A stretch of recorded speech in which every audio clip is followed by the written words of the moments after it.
Главы регионов не могут называться президентами, а избираться отныне они могут более 2 раз сроком на 5 лет. Владимир Путин подписал закон о публичной власти. Против документа, к слову, возражали в Татарстане, единственном регионе России, где губернатор как раз и называется президентом. Так, теперь высшее должностное лицо субъекта России должно именоваться как глава. Кроме того, закон закрепляет право президента отстранять руководителей регионов в связи с утратой доверия по любым основаниям, либо после выражения недоверия со стороны регионального заксобрания. Ранее это было возможно только после утраты доверия из-за фактов коррупции или конфликта интересов. Главы отныне не могут совмещать другие должности и работать на иной оплачиваемой работе.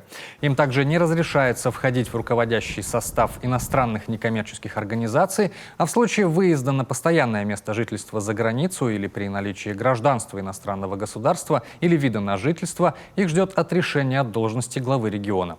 Для прямых выборов глав регионов закон предусматривает так называемый муниципальный фильтр. Кандидатуры должны быть поддержаны местными депутатами и руководителями городов и районов. Самовыдвиженцам нужно будет собирать подписи, количество которых будет определять сам субъект федерации. Также закон приводит к единому стандарту названия региональных органов исполнительной власти. Теперь они будут именоваться правительство.